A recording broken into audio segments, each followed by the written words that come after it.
Salut à tous, c'est Audrey, j'espère que vous avez faim parce que ce soir j'ai préparé de la courge butternut. Vous m'avez réclamé des recettes de courge butternut, donc une première arrive cette semaine, il y en aura d'autres, déclinées évidemment sous différentes formes parce que sinon c'est pas très marrant pour vous ni pour moi. Mais en tout cas ce soir je vous propose de la courge butternut rôtie au four avec une petite farce, une recette entièrement végétarienne, mais je vous le dis dans la vidéo, vous allez pouvoir l'agrémenter de différentes façons si vous souhaitez ajouter de la protéine. C'est juste succulent, vous allez voir qu'on a du craquant avec de la noisette, on a de la douceur avec du miel et on a le fondant, des petites brisures de marron, c'est juste mais magnifique, vous allez adorer. Allez, vous êtes prêts? Toutes les étapes en vidéo, c'est parti! Pour cette recette, on aura besoin d'une courge butternut, il faudra du parmesan, de la chapelure ou de la panko comme moi.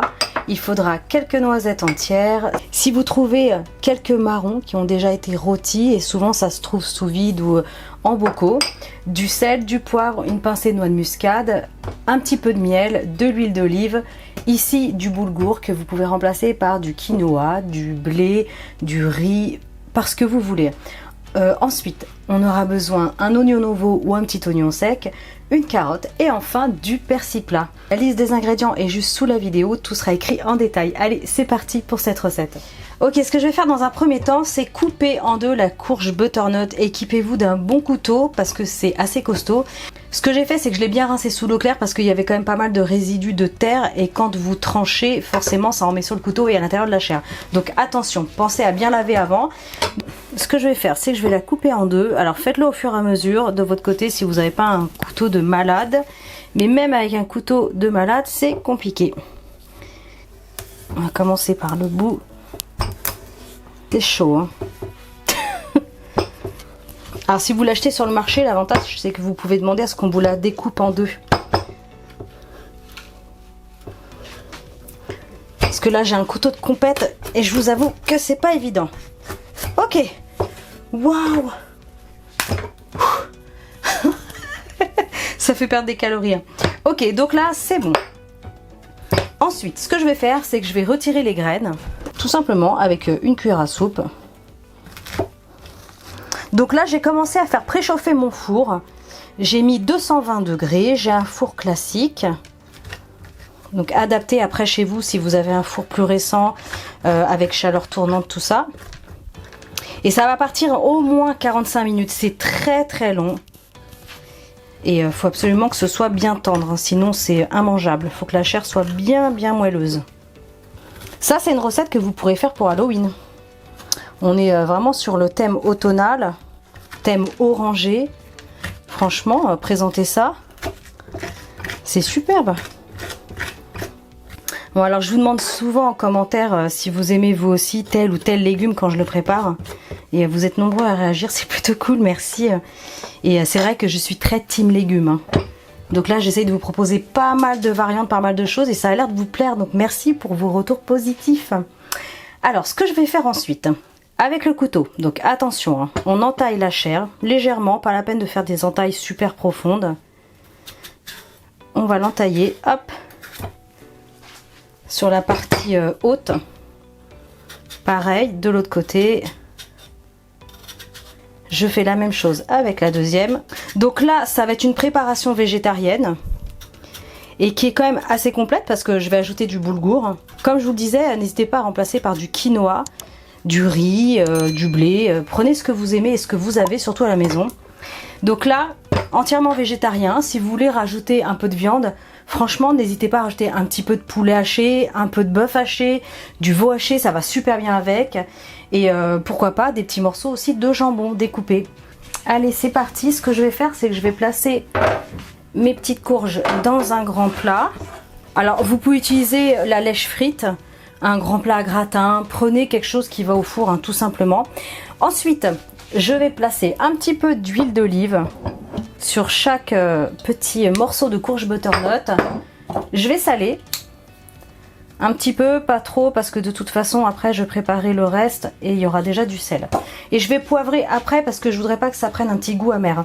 Donc ça part au four, je vous le rappelle, 200 degrés, four classique. J'ai mis ma petite grille à mi-hauteur et j'ai chauffé le four de façon à ce que ce soit haut et bas en même temps. Hop, petite graine, je l'avais pas vue celle-ci. Comme d'habitude, je reviens vers vous pour vous dire le temps exact que ça aura passé au four. Et pendant ce temps-là, vous pouvez aller prendre un petit bain, bouquiner, jouer à un jeu vidéo, faire les devoirs avec les enfants. Parce que là, vous avez 45 minutes devant vous. Et le reste de la préparation se fera très rapidement. Je vous montre tout ça. Allez, c'est parti, à tout à l'heure. Mes petites courges butternut se font dorer la pilule au four. J'ai préparé la carotte. Je vais tout simplement venir l'éplucher. On retire les deux extrémités. Alors, elle est toute petite, toute fine, c'est impec. Je vais venir la couper dans la longueur et je vais la retailler en petits cubes. Et je vais faire dorer tout ça avec l'oignon. Ça va faire une bonne petite préparation. Alors ensuite, moi j'utilise un oignon nouveau. Donc du coup, comme d'habitude, je garde les tiges. Je vous le dis dans toutes mes vidéos, mais les jetez pas, c'est trop magnifique. Ça donne de la couleur et beaucoup de goût. Alors, par contre, pensez à bien le laver, hein, surtout. Je vais juste retirer la pellicule un petit peu abîmée. C'est parti, je vais le découper en morceaux comme ça, grossièrement. Je vais les réserver avec les carottes. On va couper le reste de l'oignon. Alors de votre côté, si vous avez un petit oignon sec, pas de souci, vous le coupez tout simplement en finement. Bon alors, team légumes, manifestez-vous. C'est le moment. Je vais essayer de vous proposer vraiment toutes sortes de légumes. Là, j'ai commencé déjà avec le fenouil. Il y a eu la potée de légumes aussi, vous avez beaucoup aimé. Il y a quand même pas mal de choses. Les poireaux à la carbonara, pour tous ceux qui l'ont pas vu, foncez, c'est juste super bon. Donc du coup, je prépare ça. Ce que je vais faire, allez, pendant que je suis dans la découpe, avant de passer à la cuisson, je vais préparer les marrons. Oh, j'adore ça.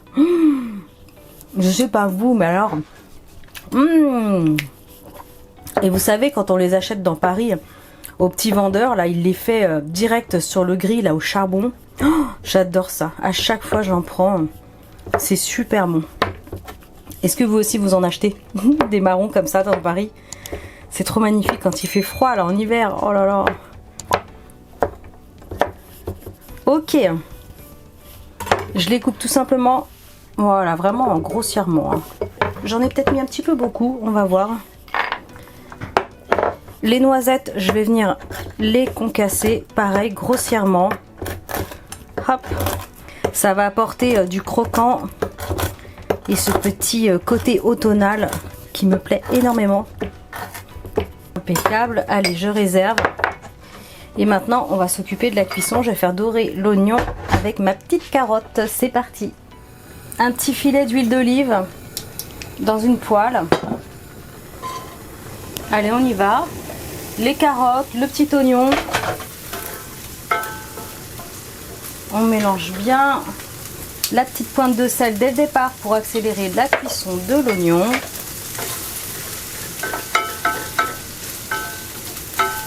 Et là, je vais faire revenir sur un feu vif une petite minute, 2 minutes, allez, en surveillant bien. Si ça va trop vite, vous baissez. Les oignons avec la carotte sont en train de dorer légèrement, tranquillement. Ce que je vais faire, c'est qu'en parallèle, je vais cuire le boulgour. Donc dans de l'eau chaude, je vais ajouter le boulgour. Comme je vous disais, les proportions exactes sont sous la vidéo. Et c'est entre 6 à 8 minutes suivant les marques. Donc regardez bien ce qui est indiqué sur le paquet. Pour le coup, le mien, c'est 6 minutes. Donc ça va aller très très vite. Impeccable. Donc là, ça fait 2-3 minutes. J'ai baissé le feu pour pas que ça aille trop vite. Les carottes et les oignons sont légèrement dorés. Je vais ajouter ensuite mes petites brisures comme ça de marron. J'ajoute les noisettes, la petite pincée de muscade, la moitié du persil. Là, il y a à peu près une cuillère à soupe. On va bien mélanger.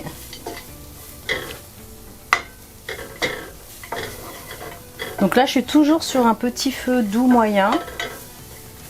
Ça sent trop bon. Allez, je vais couper le feu. Pendant ce temps-là, le boulgour est prêt. Donc là, je vais retirer l'eau, je vais la jeter. Regardez ces jolies couleurs là. Jolies couleurs d'automne, comme vous le savez.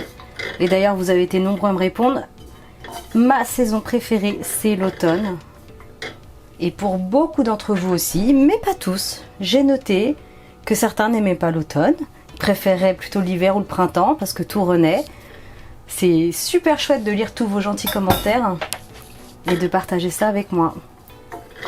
Allez, j'ai ajouté tout simplement le boulgour. Alors le boulgour, je n'avais pas salé l'eau parce que ma préparation est déjà salée. La courge butternut, je l'ai salée avant de la mettre dans le four. Donc du coup, ça ferait beaucoup trop. Mais regardez, rien que cette petite poêlée là, franchement, ça fait envie. Quand vous n'avez pas le temps de faire cuire la courge, vous faites juste ça. Regardez, superbe. Accompagné avec un petit poisson vapeur ou une petite escalope de poulet grillé, c'est magnifique. Donc là, feu éteint, ça je réserve. Les courges butternut vont bientôt sortir du four et je vous montre la suite juste après. Ça fait exactement 45 minutes et là la chair est tendre. Ce que je vais faire, c'est que je vais ajouter maintenant ma petite poêlée et ça va repasser au four pour encore 15 minutes. Donc là, les cavités, pour le coup, sur la mienne, elles sont vraiment minuscules. Tout dépend en fait de la forme de votre courge butternut. Il y en a qui ont des cavités quand même plus importantes. Mais c'est pas grave. Vous en mettez vraiment généreusement.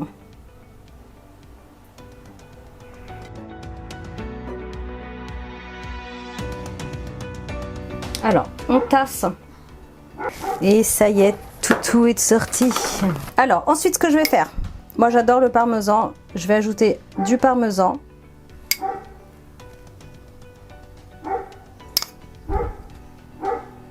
Vous pouvez ajouter, si vous le souhaitez, par exemple du chèvre frais, du chèvre cendré, de la feta, ça va très très bien avec aussi.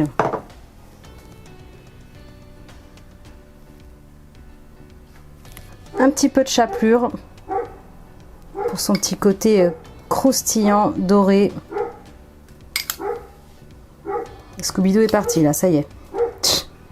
Plus rien ne va l'arrêter. Un tout petit peu d'huile d'olive pour aider à gratiner le dessus. Et on remet au four, toujours la même température, 200 degrés, pour au moins 15 minutes. Ok, donc là ça fait 15 minutes supplémentaires et c'est impeccable. Le parmesan a fondu, la chapelure a grillé sur le dessus, la courge butternut est bien fondante. Je vais dresser tout ça dans une assiette et dégustation, c'est parti. Moi ce que j'aime bien faire, mais c'est totalement facultatif, c'est que j'ajoute toujours un petit peu de miel. Carrément, au moment de servir, comme ça, sur le dessus, la petite touche sucrée. Vous pouvez remplacer le miel par du sirop d'érable, si vous habitez au Canada, ou tout simplement si vous en avez dans les placards. Hop, ça va être super bon. N'hésitez pas à rajouter des petites herbes. Le persil, c'est super bon. Allez, c'est parti, dégustation. Oh là là là là là là. Oh, regardez, la chair est bien tendre. Oh. Regardez-moi ces petits morceaux là, bien compotés. Impeccable. Alors, ça va être très chaud, je sens.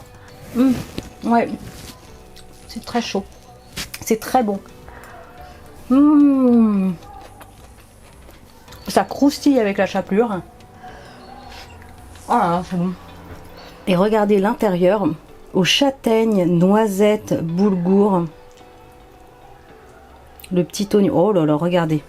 C'est généreux. Avec le marron. Oh là là là là. Les petites carottes, la noix de muscade. On est vraiment sur le thème automnal parfait. C'est parti. C'est fameux. C'est fameux. Comme je vous le disais au début de la vidéo, vraiment, c'est super si vous êtes dans le thème d'Halloween, si vous fêtez Halloween, proposez ça à vos convives. On est vraiment en plein dedans. Courge butternut, c'est orange. Voilà, proposez quelque chose de sympathique et de joli. C'est fameux. Écoutez, moi je vous laisse. Vous m'avez réclamé des recettes de courge butternut, j'espère que celle-ci vous aura plu. C'est une première. J'ai plein de recettes à vous faire avec la courge butternut, donc j'espère que vous en avez plein dans votre jardin et que vous allez en acheter plein au marché si vous n'avez pas de jardin comme moi. Vous allez vous régaler. Allez, en attendant, likez, partagez, abonnez-vous à ma chaîne si ce n'est pas encore fait. Et moi je vous dis à très bientôt pour des recettes super méga gourmandes. Ciao!